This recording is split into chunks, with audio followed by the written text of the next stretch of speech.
Assalamualaikum warahmatullahi wabarakatuh.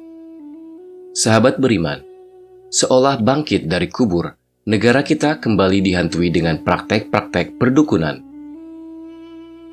Peristiwa tersebut dipicu oleh dua sosok viral yang saling beradu argumen, dan sampai sekarang belum menemui titik terang. Ada yang berperan sebagai praktisi dukun berkedok ustadz yang mampu menghilangkan gangguan sihir, dan satunya lagi berperan sebagai pembongkar kebohongan ilmu perdukunan. Percaya atau tidak, perilaku menyimpang ini merupakan peninggalan prasejarah manusia di masa jahiliyah yang memang sudah lama bergentayangan di dunia ini. Bahkan dalam Al-Quran, Allah Subhanahu wa Ta'ala telah mewanti-wanti hambanya jika kejadian tersebut menimpa dirinya. Lantas, bagaimanakah perintah Allah dan ajaran Rasulullah untuk menghindari sihir? Tonton video ini hingga akhir agar tidak sesat. Sekalipun mendapat julukan sebagai negara dengan pemeluk muslim terbanyak di dunia, Indonesia ternyata tidak bisa menghapuskan praktek perdukunan hingga ke akar-akarnya. Pasalnya, salah satu penyebab perilaku ini masih marak digandrungi dikarenakan banyaknya masyarakat kita yang sangat percaya dengan kekuatan supranatural seorang dukun. Ditambah lagi aksi-aksi mereka menggabungkan antara ilmu goib dan nyata. Entah bagaimana cara mereka melakukannya, namun praktek supranaturalnya seringkali berhasil dibuktikan. Sebenarnya, sihir ataupun perdukunan bukanlah buatan tangan masyarakat Indonesia. Akan tetapi, yang tercatat dalam sejarah, sihir lahir dan mulai dipelajari oleh banyak orang pada zaman Nabi Musa. Pasalnya, para pengikut Firaun ini dibuat terkejut ketika melihat tongkat Nabi Musa berubah menjadi seekor ular. Atau kejadian lain, di mana Nabi Musa yang mampu membelah lautan. Pada saat itu, baik Muslim maupun non-Muslim ada yang menganggap itu sebagai sebuah trik sihir. Padahal, kenyataan yang tak mereka sadari, Allah lah yang telah mengatur semua peristiwa tersebut. Sebagaimana Allah Subhanahu wa Ta'ala berfirman, "Dan sungguh, kami telah mewahyukan kepada Nabi Musa, pergilah bersama hamba-hambaku, Bani Israel, pada malam hari, dan pukullah untuk mereka jalan yang kering di laut itu. Engkau tak perlu takut akan tersusul, yang tak pula takut akan tenggelam." Al-Quran Surat Toha ayat 77.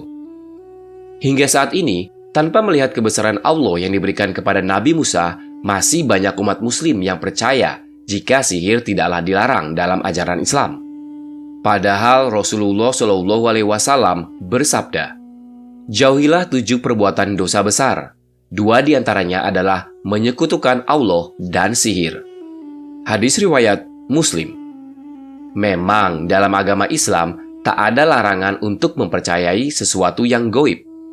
Bahkan hal tersebut termasuk dalam perintah Allah yang difirmankan dalam Al-Quran, yaitu orang-orang yang beriman kepada yang gaib dan mendirikan sholat dan menafkahkan rezekinya di jalan Allah.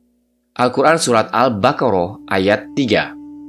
Sayangnya, iman kepada yang gaib banyak disalahpahami oleh masyarakat.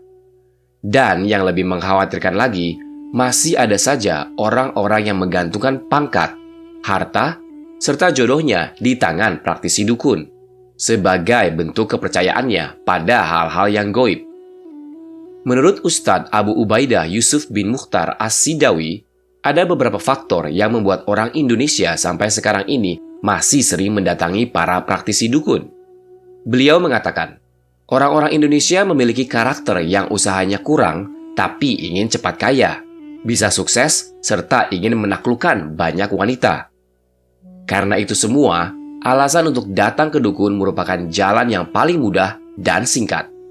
Apalagi banyak cerita begitu cepat menyebar dari mulut ke mulut, sehingga membuat kepercayaan mereka semakin bertambah.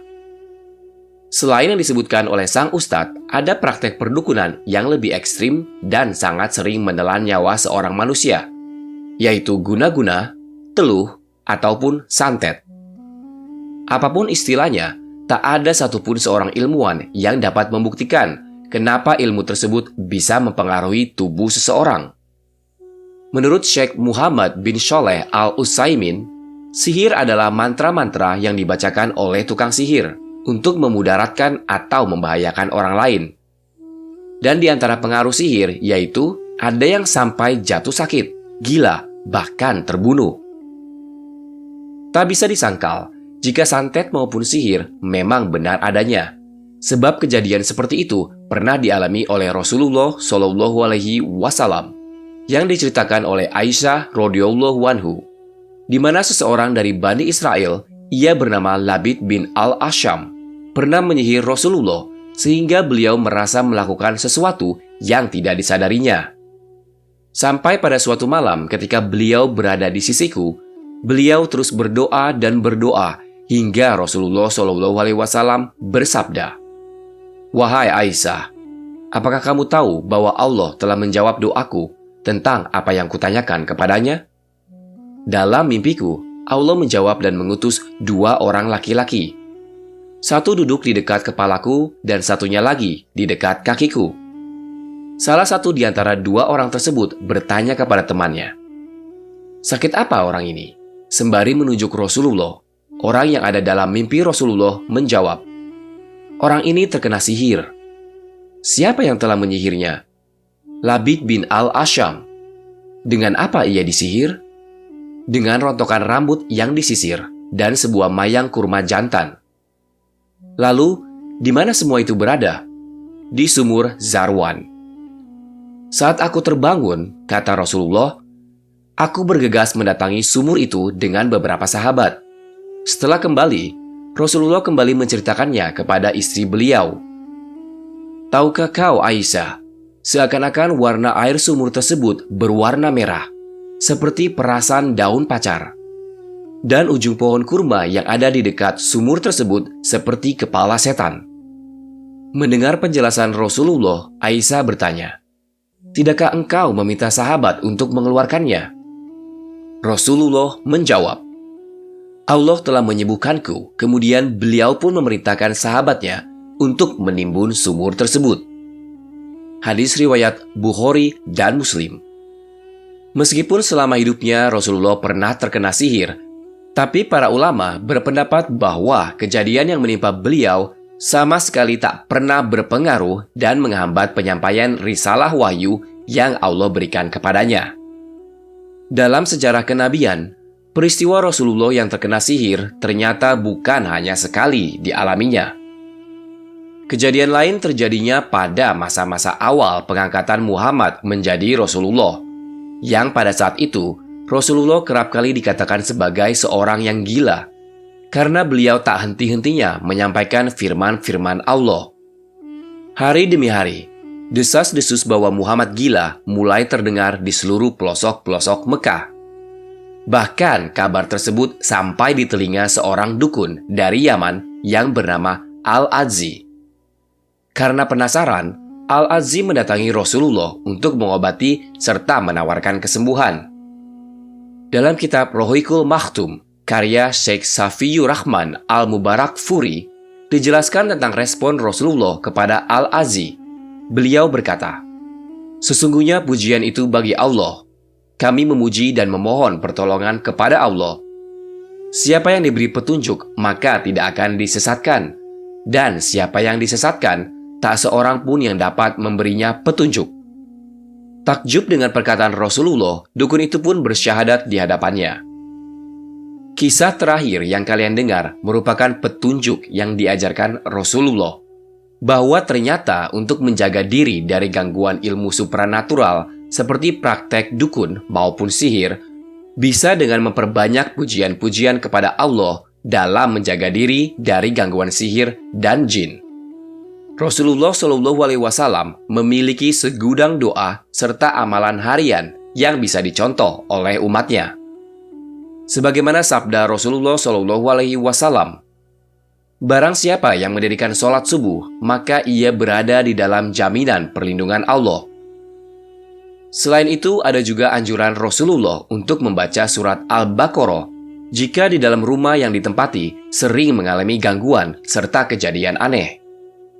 Sebagaimana Rasulullah bersabda, "Bacalah surat Al-Baqarah, karena sesungguhnya dengan membacanya adalah berkah. dan meninggalkannya dalam penyesalan, dan sihir pun tidak mampu menghadapinya. Hadis riwayat Muslim. Tapi ada juga cara yang mudah untuk kalian baca, dan surat-surat tersebut memang dikenal oleh banyak umat muslim sebagai bacaan penangkal sihir dan santet. Rasulullah SAW bersabda dari Aisyah radhiyallahu anhu bahwasanya Nabi Muhammad SAW jika pergi ke tempat tidurnya dalam posisi kedua telapak tangan menghadap ke atas. Beliau menggabungkan kedua telapak tangannya lalu membaca surah Al-Ikhlas, Al-Falaq, dan An-Nas. Setelah membaca ketiga doa tersebut, beliau meniup telapak tangannya sembari mengusap kepala, wajah, dan bagian tubuh yang dapat beliau jangkau. Rasulullah melakukan itu sebanyak 3 kali. Hadis riwayat Bukhari. Selain itu, dalam kitab Syekh Nawawi Al-Bantani yang berjudul Kitab Kasifah As-Sajjah Syarh Syafina An-Najah, ada amalan yang beliau kutip dari suatu amalan Syekh Ahmad Al-Syawi agar seorang terhindar dari berbagai gangguan tersebut, yaitu dengan membaca basmalah menjelang tidur. Di antaranya khasiat atau keistimewaan basmalah adalah jika dibaca seseorang sewaktu tidur sebanyak 21 kali, maka pada malam itu ia akan aman dari gangguan setan. Rumahnya akan aman dari kemalingan dan kematian mendadak, dan aman juga dari berbagai petaka lainnya. Sahabat beriman, apakah masih ada doa atau bacaan-bacaan selain yang telah disebutkan oleh kami? Silakan ditulis di kolom komentar agar kita semua juga tahu. Mudah-mudahan video ini bermanfaat bagi kita semua. Amin ya robbal alamin. Wallahu a'lam bishawab. Assalamualaikum warahmatullahi wabarakatuh.